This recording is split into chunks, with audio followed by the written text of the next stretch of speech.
The Houston Rockets may have just sent a loud message to the rest of the league, and they did it in a way that contenders usually do. Not with a flashy headline win, not with a last-second miracle, but with a controlled, suffocating stretch of basketball that flipped the entire game against the Charlotte Hornets. On paper, some people might shrug and say, "It's just the Hornets." But context matters. Over the past month and a half, this Hornets squad has quietly ranked near the top of the league in offensive production across multiple statistical categories. They've been scoring efficiently, pushing tempo, and putting real pressure on defenses. And yet, for about 10 minutes last night, the Rockets completely shut the door on them.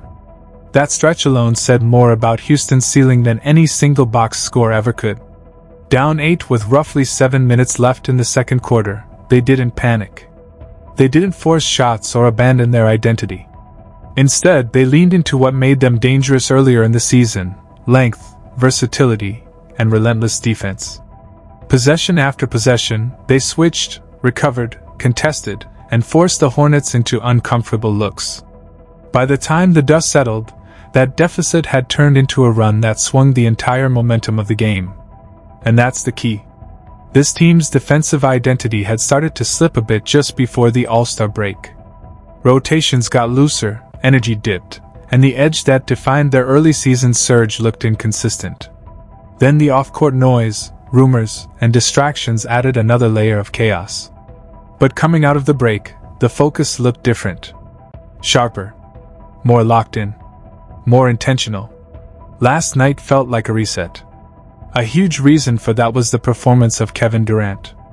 He came out of the All-Star break looking like a man on a mission. From the opening minutes, he controlled the pace of the game without forcing anything. He finished with 35 points, 8 rebounds, 4 assists, and 4 stocks in 36 minutes while shooting an absurd 14-4-20 from the field. That's 70% efficiency on high-volume scoring, and it didn't even feel rushed. Every bucket looked smooth, calculated, and inevitable. To be fair, the Hornets don't really have an elite perimeter stopper who can consistently bother a scorer of Durant's caliber. But even with that context, the way he operated was on another level. He got to his spots whenever he wanted. Mid-range pull-ups, downhill attacks, corner threes, transition jumpers, tightly contested looks, it didn't matter. The defense could be draped all over him, and the results still felt the same. Splash. What stood out most wasn't just the scoring total. It was the rhythm. Durant never looked hurried. He curled off screens with perfect timing, attacked mismatches instantly, and punished switches without hesitation. On one possession, he came downhill off a screen, absorbed contact, and still finished cleanly.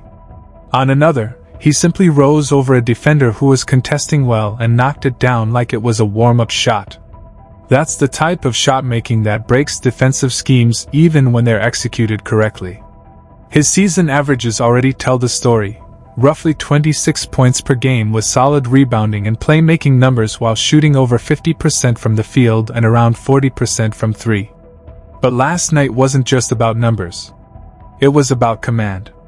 Late in the game, when the Hornets made a push and cut the lead down, Durant became the closer. A pull-up jumper in transition extended the gap. Then came the dagger. Then the free throws to seal it. Calm, controlled, and clinical. Still, as dominant as Durant was, the real reason Houston looks dangerous goes deeper than one superstar performance. It's their defensive versatility, especially when they roll out their switch-heavy lineups. During that pivotal run, they deployed a unit built almost entirely around size, wingspan, and mobility. No traditional slow-footed big anchoring the paint. Just long, athletic defenders who can guard multiple positions and switch seamlessly. That lineup turned the game into a nightmare for the Hornets' offense. Every screen was met with a switch. Every drive was met with length. Every passing lane looked crowded. When LaMelo Ball tried to initiate offense, he was constantly seeing different defenders rotating onto him. First one long wing, then another Another, then a quick recovery back to the original matchup. It disrupted rhythm completely and forced tough mid-range attempts late in the shot clock. That kind of defensive structure only works when the personnel fits, and Houston clearly has the tools. Multiple players on the floor with wingspans hovering around or above 7 feet. Big forwards who move like guards. Guards who defend like wings. It creates a defensive web where opponents can't easily hunt mismatches. Even when the Hornets tried to run off-ball actions, pin downs, and curls, the Rockets stayed connected and disciplined. There were possessions where 2 or 3 switches happened in seconds without any breakdown. A back screen gets switched. Then another off-ball screen gets switched. Then the handler tries to attack and sees yet another long defender in front of him. By the time the shot clock winds down, the offense is forced into a rush look. That's exactly what happened repeatedly during Houston's 14-0 run. Transition defense also played a major role. Instead of giving up easy runouts, they sprinted back, matched up quickly, and forced the Hornets to operate in the half court. Once the game slowed down, Houston's defensive length became even more impactful. Brandon Miller and other Charlotte creators found themselves taking contested jumpers simply because there were no clean driving lanes. Offensively, the supporting cast quietly did their job as well. Alperen Sengun had a solid outing coming off his All-Star appearance. He didn't dominate the stat sheet, but he was steady and efficient. With around 13 points, 7 rebounds, 3 assists, and multiple defensive plays, he provided balance inside. More importantly, he played with patience. On several possessions, he absorbed contact, reset, and went back to work instead of forcing rushed shots.